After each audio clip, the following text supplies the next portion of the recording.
Stocks indicating a higher open on the hopes of a U.S. budget deal. World markets are following the U.S. lead. The rally that started November 16th continues to show commitment. I'm Taylor Schrantz, and the morning call starts right now.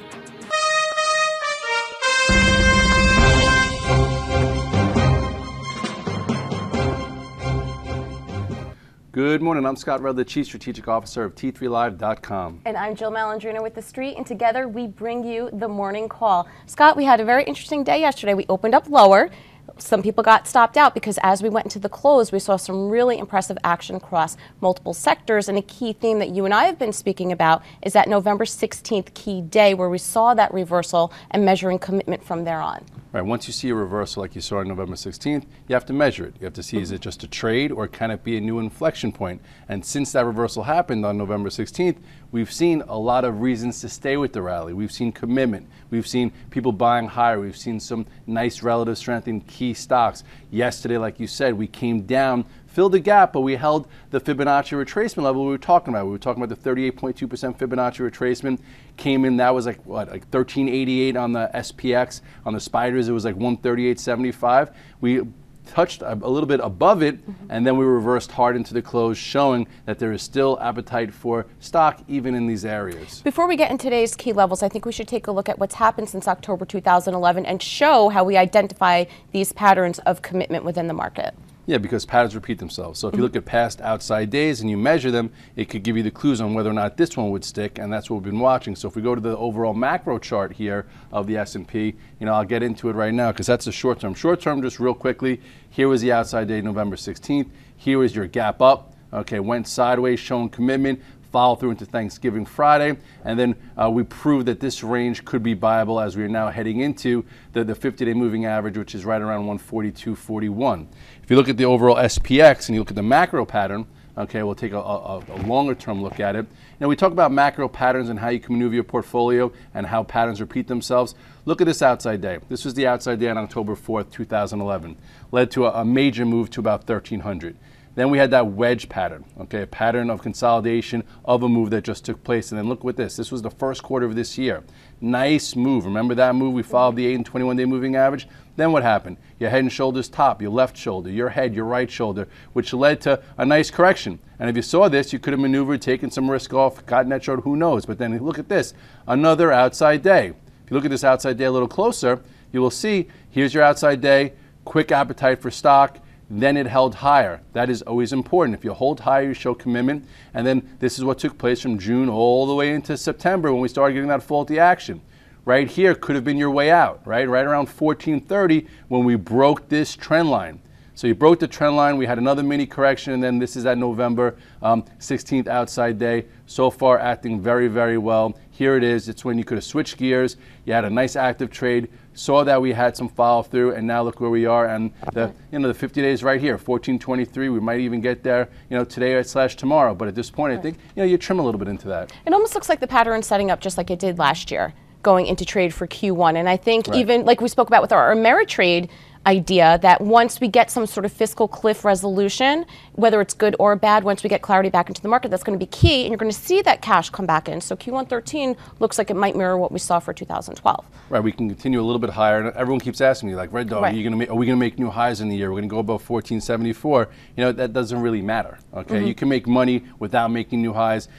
From what 1350, where we just were at almost 1420, that's 70 handles. And even if we don't make new highs, there will be stocks that show performance. There will be relative strength, and then after the consolidation, like you said, 2013, maybe we have another first quarter move like we saw this year, but maybe not as long. I think that's so key because so many investors and traders focus on, is S&P going to make new highs and lows, whatever the case is. But if you tactically maneuver your portfolio, it doesn't really matter. You have to identify your spots and find those relative out and underperformers like we're going to look at for the sector spotlight. We're going to take a look at the ag names. We've spoken about this so many times. It was one of my picks for 2012. What's interesting here is this tends to be a seasonal trade. December historically has been a good month for these names. Let's kick it off and take a look at MOO, which is the ETF for the sector, to see how the chart is lining up for this trade. Yeah, it looks nice and tight. You have a descending channel, which is good because once you break above it, then you get some upside motion. And recently I haven't been focusing on the ags because there's been better places, but if you time it correctly like you did, I think, over the summer, you could get a lot of bang for the buck. So if you look here with MOO, you will see look at this little descending channel right here, or descending trend line. It is holding higher. It held the majority of this range. If you look at the low that was put in May, June, you had some corrective activity right in front of this old resistance, which comes in right here. But at this particular point, if it is seasonal and they're going to go, you take a close look here, this 52 area is really big. If we can get above 52 and show some power and ignite, I do think this group will get back on the trader's radar. So at this particular point, it's worth putting on your forefront. One name that's been outperforming within this space is Monsanto. It's touching some 52-week highs here, and as we know, 52-week highs beget 52-week highs. The key here is they own the space in genetically modified seeds. They've got the technology, and they're continuing to make key investments. Yeah, and this one has been one of the go-to stocks. And I think it would be healthy for the overall group if you could see some 52-week highs. So bring attention, because I don't see that many high-quality names in this group that are looking ready to go. So if one goes, then some attention goes elsewhere. So if you look at Monsanto, you will see though, here it's been in a nice trend, okay, all the way back since here. Okay, it's a little bit sloppy, but look where it is. It's right back at these highs. So if you take a closer look here to see what that level is, I'll show you it on my chart once I maneuver it a little bit better for you. That's right around here. Okay, it's right around 92. So if we can get above 92 and hold above it and go, it could bring some attention to this group, a group that hasn't had a lot of love in the last month or so. Moving along to AGU, this name could get really interesting here because we're seeing some pressure from its largest shareholder, JANA, for some corporate action. It's a big conglomerate, and as we all know, big conglomerates aren't necessarily in favor right now, so you might have some speculation on breakup here. Yeah, and if you weren't involved in it, you had a huge gap down. There's been some pain here. So if you want to just take an approach getting it with it now, you look at the chart, and the chart actually is pretty interesting for me. You look here, this was that big gap down, trapped a lot of people. That you couldn't really see it that much. It was near the highs, looking as if it was going to continue, and then bam.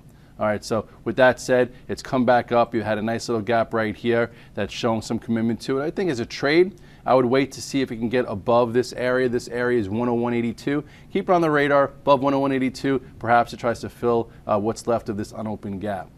Moving along to the phosphate producers, we could take a look at Mosaic and Potash together. I think once we get some more clarity into inventory and supply and demand with Chinese and Indian contracts, you'll start to see the bid come back into these names. And we've seen a name like Mosaic, which has traded really nice over the past couple of weeks.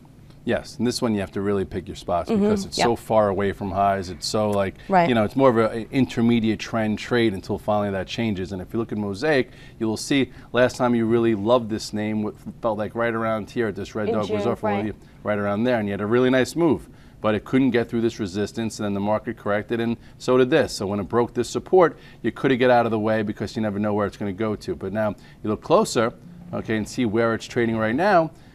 You have a few things that I kind of like here on the short term if you're not involved to get involved. Here's your gap up, okay? Gapped up from this, so this is almost like a little bit of an island bottom. You had some quick follow through to the upside, corrected a little bit here. I would think that if you're trying to time this one and you think it's going to get better or back in vogue for December, it starts getting above 54 and holds it, you could see it move back to where it fell off from. So percentage-wise from the 52 area, if you're a believer in this name, back to, 56 to 62 where it'll get resistance is a nice move from here if you're not involved in the name yet. Moving along to CF, it's the largest producer in North America, and this stock has been helped on its margins because one of its largest inputs is natural gas. And as we know, from 2011 to 2012, there's been some pressure on nat gas prices, so that's where the margins have expanded a bit because there's less input cost. This one, like Mosaic, has been a bit more of a leader. It's made 52-week highs. It's rewarded investors, a little bit more than just a trade. Right. And here it looks like there's a setup, something for maybe even my guys to watch and myself. If you look at the chart here, you will see, it corrected since the highs. Okay, this was a trend that was intact that broke right around October. Okay, so if you do trade trends and this is when it went below the moving averages, you could get out of the way. And then look at this trend line. Okay, this is a descending channel right there that held. You look at this key moving average, it held here, broke above, holding higher. If you're not involved in this trade, I think it starts to get better looking once it gets above 210 and holds above there with some authority, and that would also show some leadership alongside Monsanto, and maybe the group gets more attention. Okay, well I certainly hope it does, because this is one I really like for the remainder of 2012 and really the story going into 2013. We're going to a quick commercial, and when we come back, we dive into the trenches.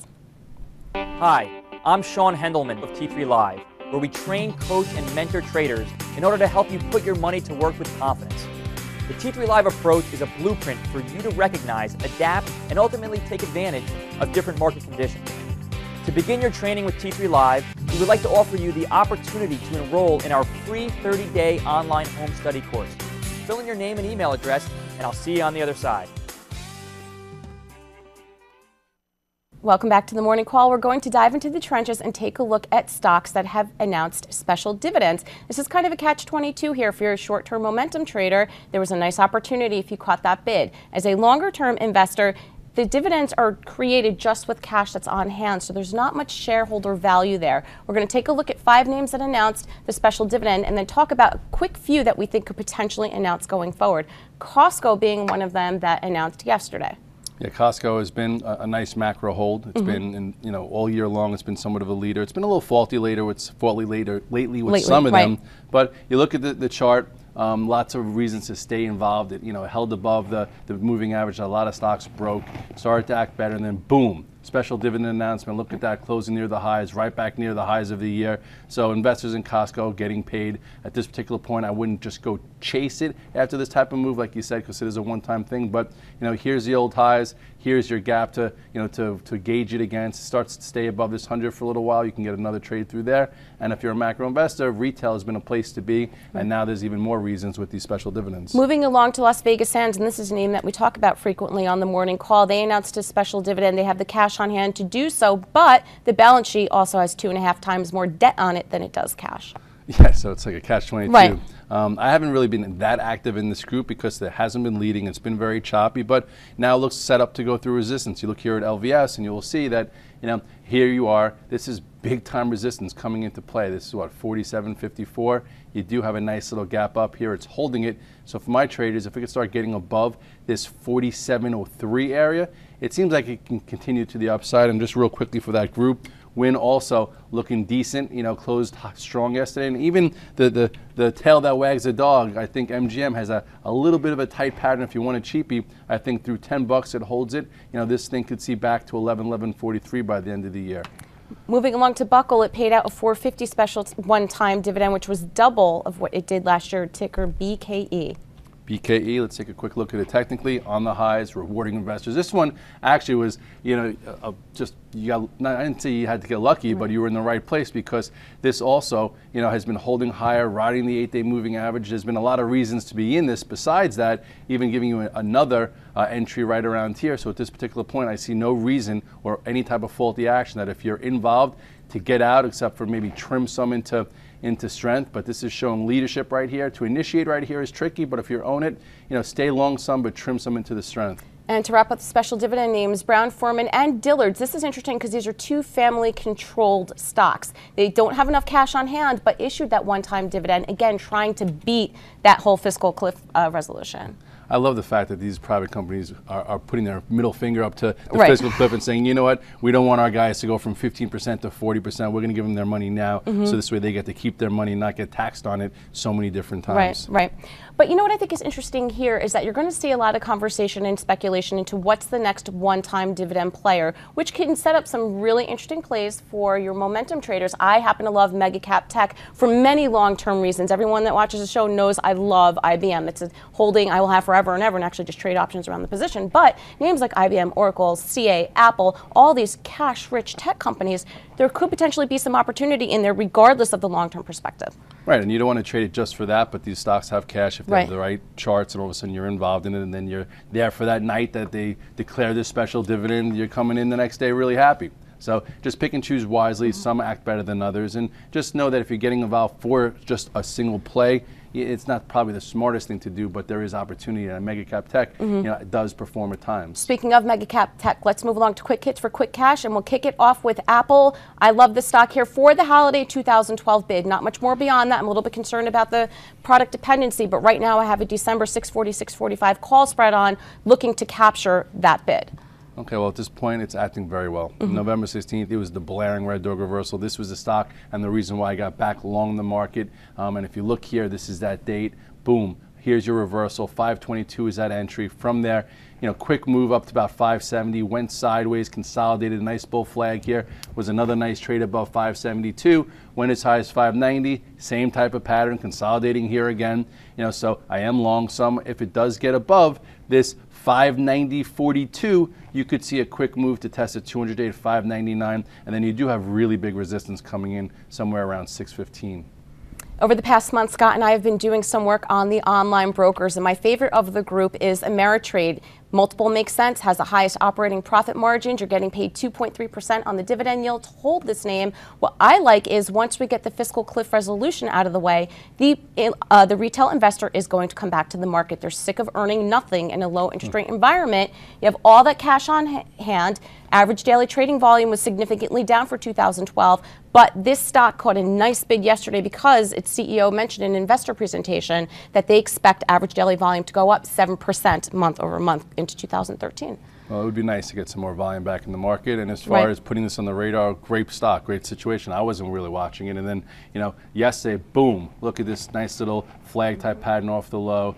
Big percentage gain yesterday, right into resistance. I think it might pause here around 1650, but no reason why I can't get back to 1715 or even close to 18. Got to look at my friends over at Schwab also. I know I mentioned that the other day. This too has a little bit of a bull type flag right here. So if you're looking to see if another one could have an Ameritrade type move, you look right here. This one looks okay. It's got a clear 13, I would say 30 in order to get back to the 14.50 range. Moving along to Amazon, this had a nice day yesterday, up 1.5%. Again, one of the big surprises for 2012 has been the strength of the consumer. And I think you're going to continue to see some of that action going through the end of the year. Yes, and Amazon is one of those stocks that the market loves to see rally. Some people don't because they just short it. They think, how could this happen? The PE's through the roof. But meanwhile, they don't understand that once their margins get a little bit better, their PE comes down and their profits expand, and boom. All I know is that the stock can continue. You look here at the chart, it held higher versus a lot of other high beta names, and it's on its way, back towards the highs. I think this arrow is written here when it was on its way.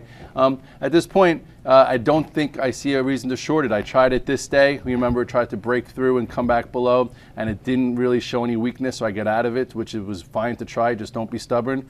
You want to look at the macro chart here. You take a look to see which one of these are closest to their 52-week highs. It's not quite there. I wouldn't say go out with two arms and be a buyer of this into this gap open. Some guys might try and fade it. If you're long it, stick with it. It's definitely a place to be for the holidays and then show them leadership. But at this spot, it's just a little tricky here. Another name, and I'm going to do a victory lap here, that we've had some pretty good success with is TJ Maxx, really picking our spots throughout 2012. And again, when we came in going into the Thanksgiving holiday weekend, talking about this on November 16th, and you can see where the move and where it's capturing its bid here. It broke a key level yesterday, going into the close at 44. I think you're still going to continue to see some more momentum in this. I personally have a 42.5, 45 call spread on it for this month, for the same reason I have Apple on, for capturing that holiday 2012 bid. And because this name consistently beats on total and same-store sales, fundamentally, and I think the chart confirms that price action. Yeah, and in this rally, it's been performing well, and you want to find stocks to perform well or even outperform. And this one we talked about gave you a nice price pattern right here. I think we spoke about it somewhere in here, saying that if you can get above this, what was it, about 43.21, it could be a good trade. Went through it. Had a little choppy action, which the market did also, held above it, and then yesterday performed well with the market. It's probably opening up above this pivot. Next stop here is 45 to about 47, so I think you can stay with TJ Maxx. Yeah, I think this is going to be one just for multiple reasons. Let's wrap it up with one. You did an excellent job with this one yesterday, Google. Just such a great call on it. Well, it's been somewhat out of play, and my little Google sense said, okay, Apple just had a big move, went to 690, or I'm sorry, 590. It's going to rest, and when that rests, something typically wakes up, so let's watch Google. And then 2 days ago I started talking about let's just watch it. I looked at the chart pattern, and then on this day you saw relative strength. That's all I saw. I saw relative strength, nice descending little channel here, great spot to get involved, saying okay, if it breaks above 675 we can get in more. Yesterday we had a down open. It was one of the first things to go positive, so when something goes positive in the beginning when the market was still red, typically that's a place that's going to provide you alpha for the rest of the day.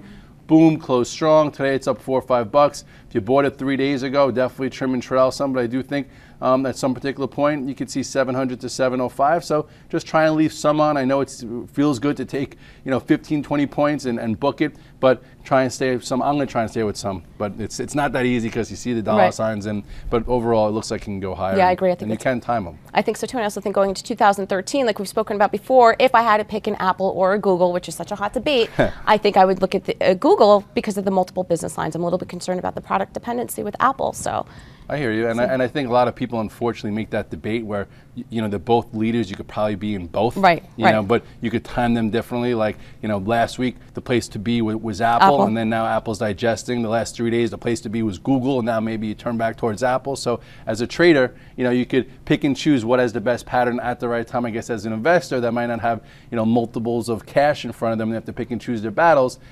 Pick which one you want, and I do think that there are people saying for Apple, for next year, just to go back one more time because I have to talk about it, they're saying that you go to the weekly chart of Apple and you do see some type of longer term head and shoulders top formation where here's the left shoulder, here is a bigger head, okay? And right now we're in the process of making the right shoulder, but at this point the right shoulder could take you all the way up to this area, and if it does get to here and we start to see weakness and it turns lower, that's going to be a pretty overall negative pattern. I'm not saying it's going to happen. I'm still a bullish bias right now, but we'll have to watch that action coming into 2013. I think this will be a big teller. If it just goes and it goes through the highs and they split the stock and it gets added to the Dow. I would love that. All those things could happen. That's not the case. But if it does start to falter and Samsung keeps gaining and people, the margins keep getting crushed, that could be a problem for the market in 2013. Right, you're absolutely right. All right, guys, everyone have a great week trading. Catch Scott at the end of the day as he wraps up the charts for us on Options Profits, Real Money Pro, and T3Live.com.